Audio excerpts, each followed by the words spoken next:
GC Rad 1 here, Yamaha TDUB Club, and today we're going to give these Gaerne Balance Oiled Boots a little bit of treatment, a little bit of love. We're going to clean them up, and then we're going to add some Nikwax Waterproofing Wax for leather.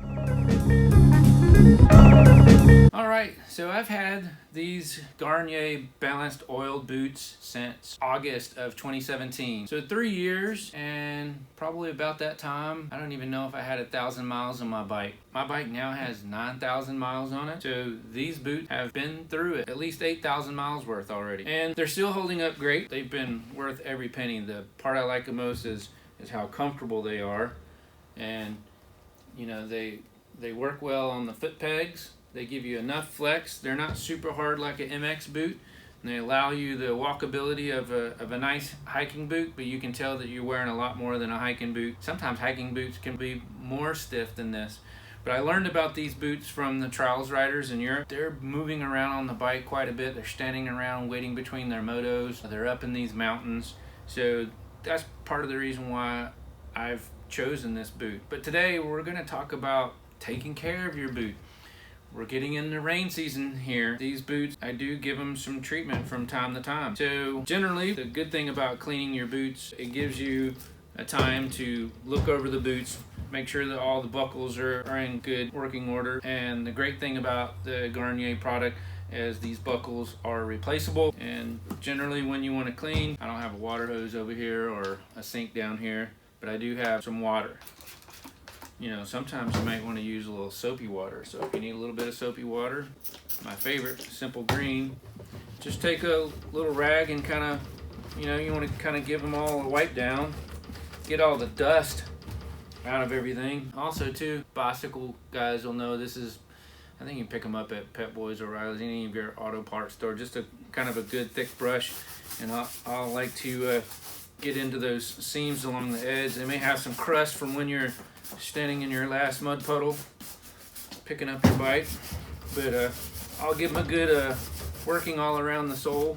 Yeah, these boots have been awesome, man. You got to think about the TW200. It has a 14-inch rear wheel, and the only way you're going to get standover height that is suitable for short-legged 29-inch inseam folks like myself is to have a short bike. So a short bike means you're going to have foot pegs that are closer to the ground than a traditional MX bike. That's one of the things you're going to sacrifice, is your boots are going to be down there a lot lower. You know, rocks, debris, branches and everything are a lot lower, or actually they're a lot higher when you're riding on a low bike like a TW200. But nevertheless, the toes, I will say, I was really nervous about the toes. Even though they are battle scarred quite a bit, they've held up really well. The boots are still waterproof, but it's leather. I like to, you know, give them the treatment every once in a while and make sure that they're in good order. Now, just kind of popping back to it, that was one of the main reasons why I picked this boot, was the low toe height. So when you think about it, yes, I'm showing you.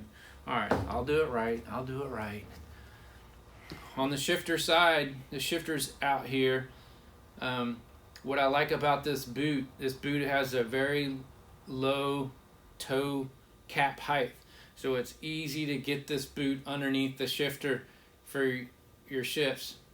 And although my Yamaha TW200 has the shifter raised a bit, it just makes it that much easier. And I've talked about that in another video about these boots. That's just another main reason why, you know, I like these boots, is they're super durable. They've held up really well. They got a lot of miles on them. They do have some battle scars, but guess what? They're gonna keep on trucking for me. As long as I take care of them, they'll do me right. Right? That's everything. Take care of your bike, it'll take care of you. And typically, we will set these out to dry. We'll set these up and let them dry, and we'll come back and we'll finish this off. In the meantime, I won't make you wait through the drying process. There's this beautiful thing called the pause button. I'll pause, you continue on. Here's you up close of those toe caps that I was talking about. They've had their fair share of Battle Scar Galactica, but they've done really well. And you can see the sole is held up well, but they are showing signs. That's the other great thing about these Gaernes, is I could send them back in and have them resoled. But I think what I'm going to do is see how far they go. What's funny is that right foot is showing the most wear, and I'm left-footed, so you would think that me favoring my left, that the left boot would be showing more wear. Don't know why that is, but that's just the way it is. Anyhow. Alright, now that our boots have had time to dry, we're ready to add the Nikwax Waterproofing Wax for leather. Now, I've used this wax for some of my old hiking boots and such. When I got these Gaerne boots, I was like, oh yeah, I still have some of that stuff. So I broke it out, and I've been using this ever since. It's been good stuff. I'll just take a little bit of it. And what's cool is when you rub it into your boots, brings back some of that leather look, makes them nice and chocolatey brown again. And I will work it in the edges of these crevices of the stitching of the sole, because if they're gonna leak, in my thought that's where they would leak, is through that stitching. So I'll go around and make sure I put a nice bead of the material, rub it in real good. Make sure you follow the Nikwax instruction for applying the leather. But yeah, you can see already how, you know, they're bringing the color back. And just my whole thought process is as more and more I eat that material up on the nose of the boot, I just want to make sure that water's not going to seep through there. We got rain coming. I do want to do some filming in the rain. The last thing I want is boots leaking on me. Alright, and there you have it.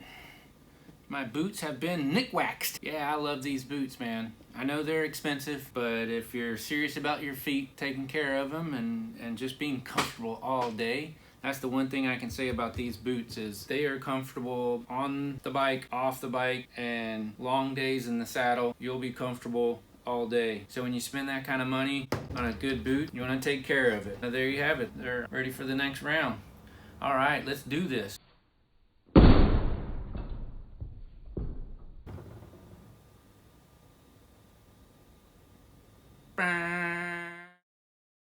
I know you're looking at it. I know you're seeing it. Yes, that really is a Bob Harrow poster from 1983.